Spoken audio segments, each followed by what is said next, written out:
Archaic Records. Hey, what's up, everybody? It is Archaic Records here with you again. My name is Jamie, coming at you from Nashville, Tennessee. And today we're going to go back to 1997 as we go tub thumping with British anarcho-punks Chumbawamba. Now, Chumbawamba were formed in 1982 in Leeds, England. Band members themselves often cite artists such as Wire, Public Image Limited, and Adam and the Ants as some of their earliest musical influences. It was later that same year in 1982 that the band would release their first song, a track called 3 Years Later, which appeared on the Crass Records compilation Bullshit Detector Volume 2. In 1986, the band would release their first full-length studio album called Pictures of Starving Children Sell Records. On this record, the band was critical of Bob Geldof, who, of course, famously organized the Live Aid benefit concert. The band accused Geldof and Live Aid itself as an extension of merely creating a diversion tactic, distracting the public as to what the actual cause of global hunger really was. In 1987, the band released their second album, Never Mind the Ballots, Here the Rest of Your Lives, in which they openly questioned the validity of the British democratic system. In 1988, the band released their third and what is, in my opinion, one of their best albums in their entire catalog, English Rebel Songs 1381 to 1984. Now, if you haven't gone back and listened to that album, you should make it a point, especially if you are a fan of Chumbawamba. To me, it is one of their finest works. It is basically a collection of old traditional protest songs dating back to the 1300s up through the 1980s. It was around the same time that the band began sort of shifting its musical direction. The band began flirting with elements of techno and dance music, music styles which were becoming popular in the British club scene around that same time. These influences are easily detectable on the band's next two albums, 1990's Slap, and from 1992, the record Shh. In 1994, the band released their album Anarchy, in which they got their first slight sniff of commercial success with the single Time Bomb. But it was in 1997 that the band did the unthinkable when they ditched the independent circuit and signed with mega corporate juggernaut EMI. Now, this was a move that at the time was thought of as being as unlikely as it was unpopular, considering that the band in 1989 had appeared on a compilation album called Fuck EMI. This was a move that also set their diehard following, their diehard fan base, into a major tizzy. It is rumored, actually, that certain band members may have possibly even received death threats around this time. But in September of that year, 1997, the band released their major label debut, Tubthumper, which is, of course, where my personal relationship with the band begins. I first discovered this band in 1997 through the miracle of MTV, when the band released their video for the first single, Tubthumping.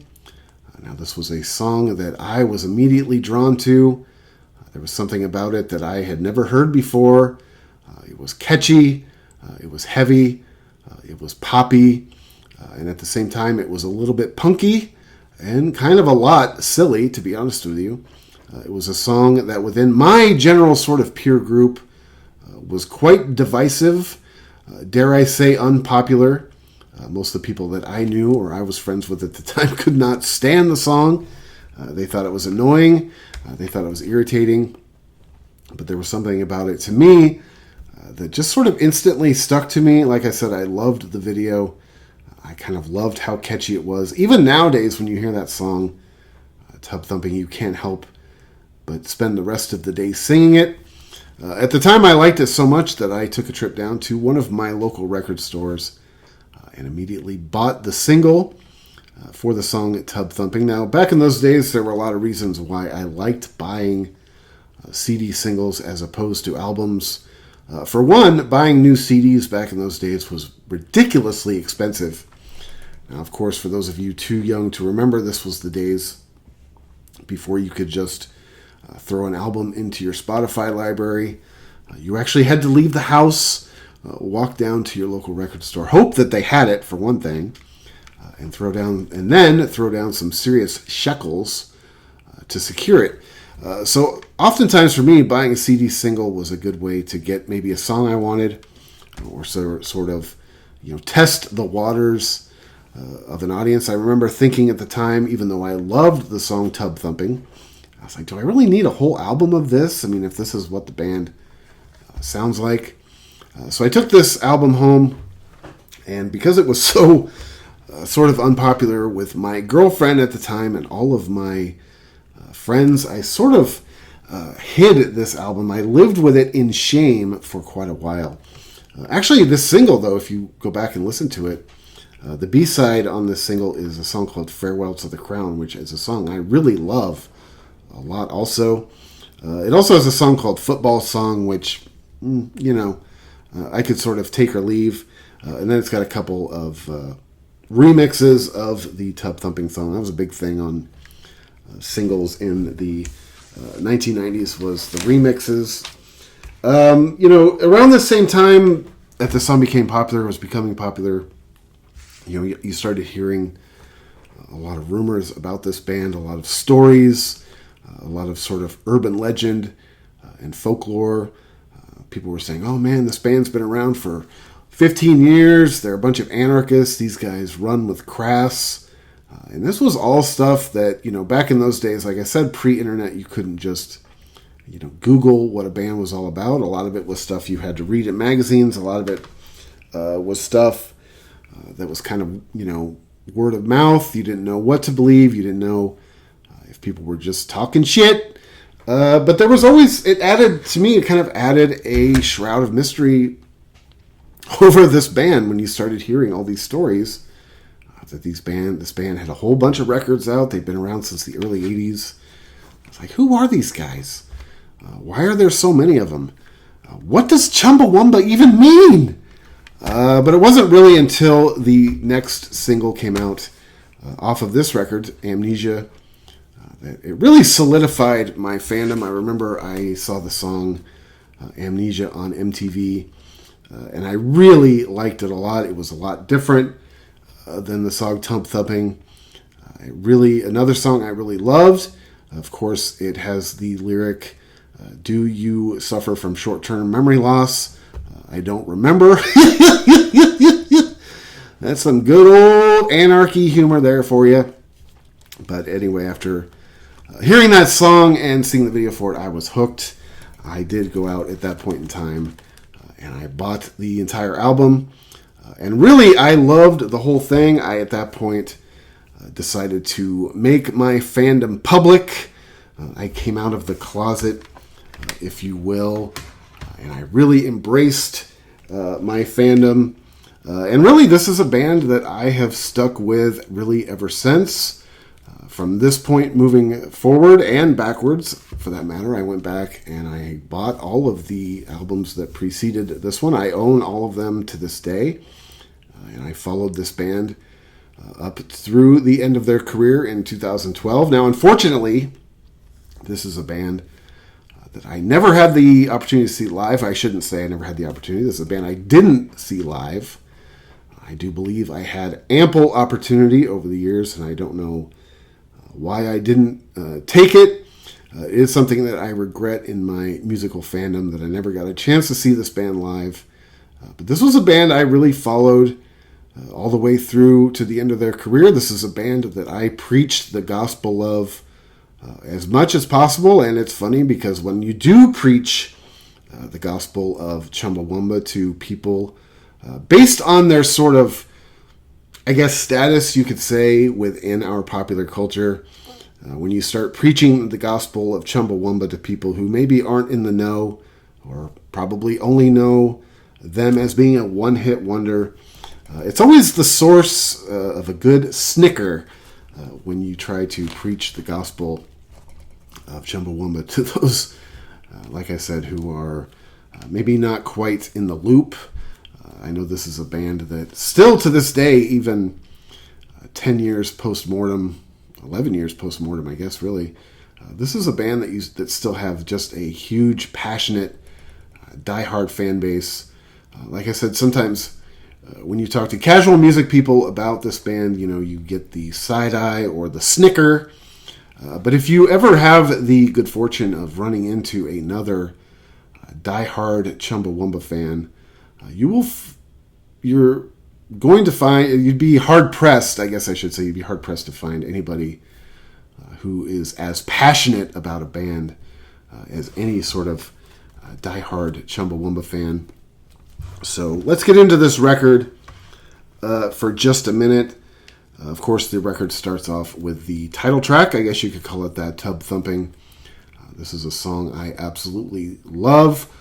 Still to this day, it's a song I never get tired of. I go back and I watch the video all the time. I actually do listen to this record still quite frequently. Now, this is not by any means my favorite record in the Chumbawamba catalog. If I had to pick a favorite album in their catalog, I would say Anarchy is probably my favorite. Although, like I said, the English Rebel song is amazing. Every time I hear the song Tubthumping, in particular, though, I do think back to my friends at the time when the song came out and the weird shame I had over my fandom of it. I know that sounds really stupid now, and it seems really irrational now to care what people at the time thought. I think I was 21, maybe 22 years old when the song came out. Perhaps I cared a lot more back then about what my friends thought. I do remember specifically one story involving this song, and a particular friend of mine, he and I used to go to shows together all the time. I mean, he and I probably went to 100 shows together in a pretty short period of time. But back in those days in San Francisco, we had an alternative radio station called Live 105. And every summer they had a summer festival, which was called BFD. And my friend and I went to it pretty much every year. We also went to Lollapalooza together. We also pretty much went to just every show because he and I were very simpatico in our musical taste. But I remember one night, this was at the Shoreline Amphitheater down in Mountain View, California. We were in the parking lot after the show, waiting to, snake our way through traffic to get out of there. And we were listening to Live 105 on the radio, and this song came on. And I don't know if it was because we were sitting in traffic and he was feeling cranky. He was kind of a cranky guy anyway. But I remember this song came on the radio, and he just lit into one of those epic 10-minute tirades about what a piece of crap this song was, how he hated new music, how he hated bands like this. And the whole time I was sitting next to him, I was like, yeah, totally. Yeah, man. Oh, man. What's wrong with these bands nowadays? But in my head, I was like, because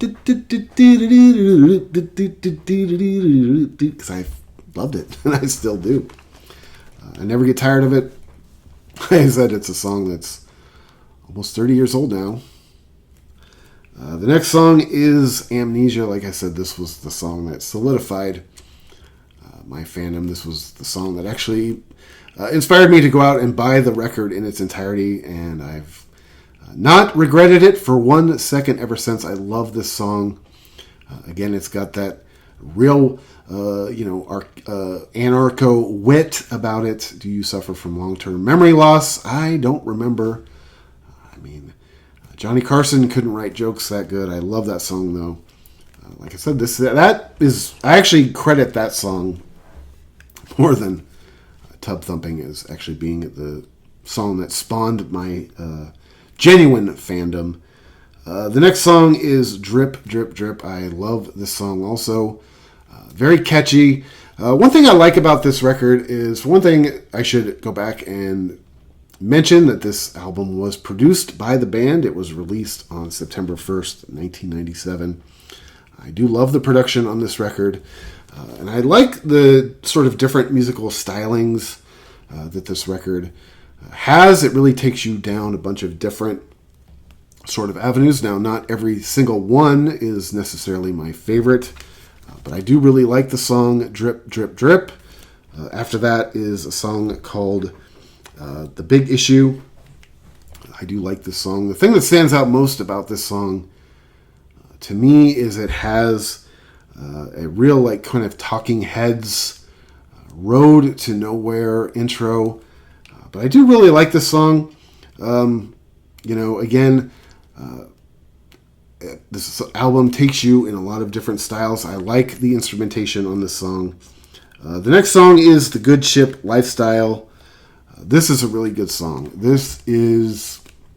I've got a few songs on this record that I would say are one of my favorites. This one is probably one of my favorites. I interpret this song as being about loneliness, sort of, being kind of a loner outside of society. That's my interpretation of the lyrics. That's sort of how I see it. I'm not saying that that's what the band had in mind, but I really love the song, The Good Ship Lifestyle. The next song after that is One by One. This is probably my favorite song on the record. To me, this is a song about the systematic extermination of the working class by both the ultra elite and the political establishment. I love the lyrics of this song. This is an issue that I am incredibly passionate about. And I think that their articulation in this song lyrically is absolutely amazing. It really kind of sums up how I feel on this particular issue. A great vocal performance, awesome music. This is probably my favorite song on the record, One by One. The next song is called Outsider. It's okay. I like the music, but basically the lyrics to this song are just the same couple phrases over and over and over again. And it does get a little bit tedious after a while. I do like the music. I like the instrumentation on the record. But to me, just the repetitive lyrics, it's kind of like grates on you after a while. The next song is Creepy Crawling. I really like the instrumentation on this song. It's got like a real like Cramps, like gothabilly influence in the instrumentation. It's good. The lyrics and the vocal performance are okay, but I think the song generally is really good. I mean, you can't really go wrong having a lot of Cramps influence. To me, Creepy Crawling sounds like it is a love affair, or a love song, or a love letter, I guess I should say, to the Cramps. The next song is Mary Mary. I like the song a lot, but it's funny if you listen to this song now.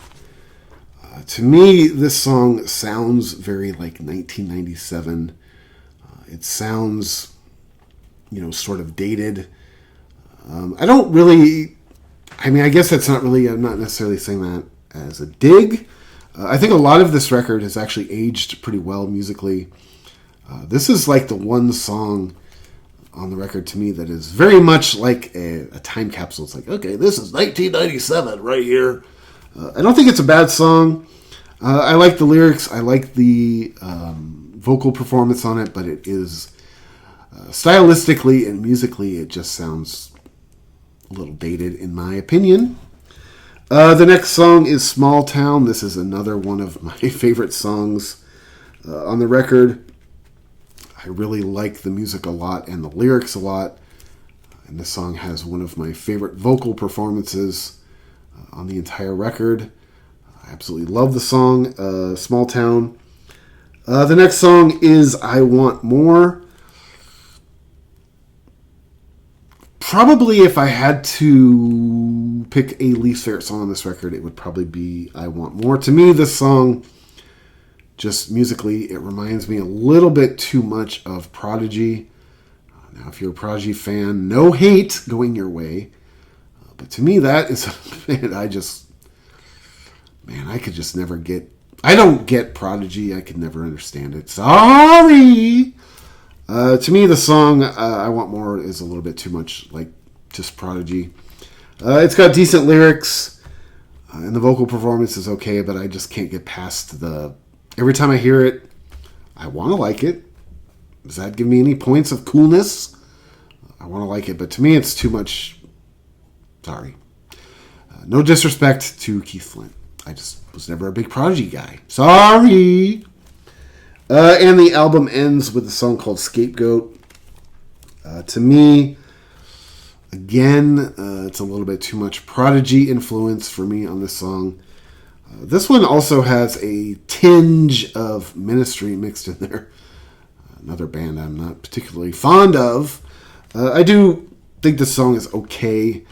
I think it's the last two songs on this record that are the weakest. I would take this song over I Want More, but again, like I said, it's just a little bit too Prodigy inspired, and I don't know. I don't really like Ministry either. Anyway, apart from that, I really think that this album has held up well over the years. It is interesting if you like I was saying earlier, it's interesting if you look at this band now and their sort of current state in pop culture as being considered a one-hit wonder, something which I think is really not accurate. Not only is it not accurate, but it's just sort of blatantly unfair. I mean, this band put out 14 really, really solid albums over the course of a 30-year career. I think you could also make the argument in some ways that Chumbawamba were at one time, at least, one of the most punk, if you will, of the punk bands. I mean, what other bands pour a bucket of water over Deputy Prime Minister John Prescott's head during an award show for his failure to back striking dock workers in Liverpool? What other band turns down millions of dollars from Nike to have their song appear in a World Cup ad? I mean, what other band takes $100,000 from General Motors to have their song appear in a Pontiac Vibe commercial? Vibin'! That's an inside joke. Me and my wife. So she'll get it if she watches this video all the way to the end, which she claims she does. Although I have my suspicions. But anyway, what other band will take $100,000 from General Motors to have their song appear in a commercial for the Pontiac Vibe and then take that same money and donate it to a campaign which is set up to expose the environmental impact of General Motors themselves? It's always easy to question somebody's integrity when you are not put in the position of having yours questioned. And I think that Chumbawamba, for the most part, have always conducted themselves with the utmost integrity. Now, you could make the argument, people have made the argument, that the band sold out in 1997 when they ditched the independent record circuit and signed with EMI Records. I don't think the band has ever denied that they sold out. I think you could ask the question, did they make an art out of selling out? Did they create the art of selling out?